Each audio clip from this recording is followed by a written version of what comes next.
party people. My name is Erin Elizabeth Warenberg. Thank you so much for being here with me today.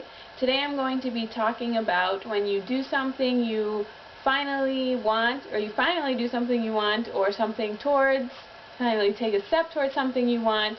Why do I freak out afterward? Why do I get so scared and shut down and like, oh my god, what was I thinking? Okay, so first of all, that's completely normal. That's the good news. It's very, very normal. No one tells you that though. So it's really normal. So I'm just going to talk about the 3 main reasons why that happens, and then also give you some tips about what you can do to kind of move through that, to keep going and keep moving towards what you want and trusting your growth, because that's great that you're doing something. So first of all, congratulations, you did something for what you want, right? So the number one reason, or just the first thing I'm going to talk about for why this happens, is you're moving out of your comfort zone, right? So if you're here in your comfort zone feeling good, if what you want, even if you want it, right, you know you want it, you want to change to get there, whatever it is, it's out here. So you're here, and anything out here is scary to get to because it's different. Even though you know you want it, you have to move and get out of it. And that's so scary and so hard.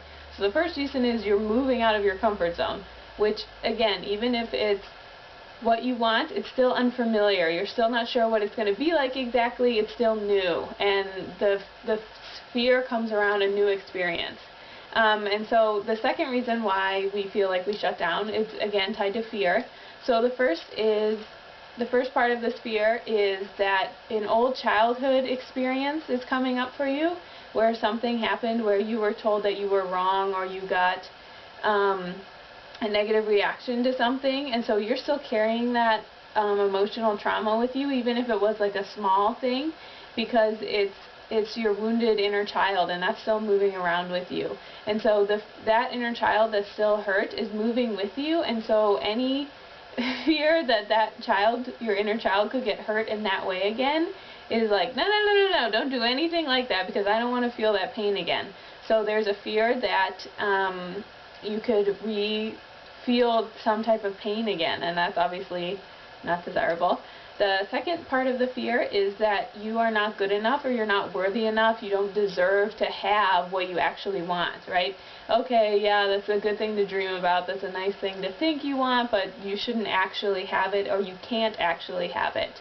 And then the other part of fear is where your ego comes in, and the ego is the part of your brain that is, brain being, however you want to say it, that is meant to sabotage and kind of like keep you in dark and discomfort.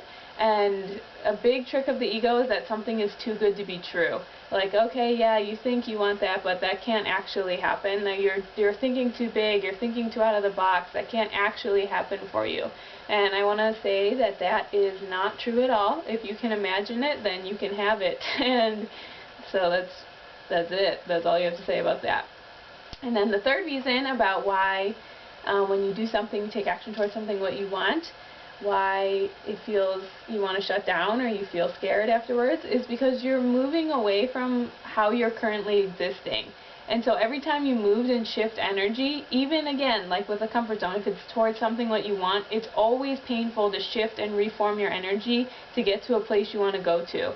So even if you don't want this current thing that you have and you're moving towards something new, shifting energy is painful, and moving your energy is painful, because we have to reform and rebuild and make new habits. And once things become routine, then it's not a big deal. But the first time we want to set up a new routine, a new habit, then that can be really painful and really hard, because it's just how we are as people. That's okay.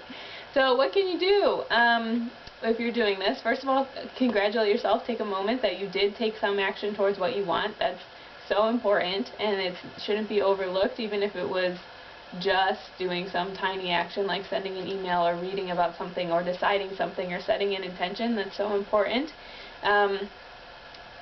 So two things that I do a lot when this happens to me, because this happens to me like every day of my life, is I get clear about what's coming up for me. So it's so important to just ask yourself, why am I feeling like this? What fear is coming up? What false lie is coming up? What's coming up for me that makes me feel afraid? And then I make a list, and then when you see them written down, it can kind of rationalize the fear as being like, oh, it's just that, or okay, if this is my true fear, how can I work around this? How can I move through this?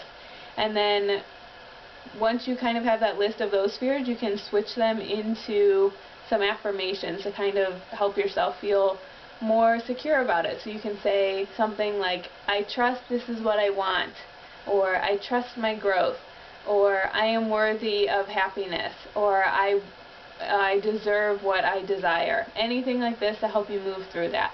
So if this has ever happened to you, let me know below how you cope with this or what works best for you. And I just want to let you again know this is completely normal. Congratulations on taking action. And if you ever have any questions about me or what I do, you can always go to www.erin-elizabeth.com for more information. Thank you so much, and I'll see you next week. Bye.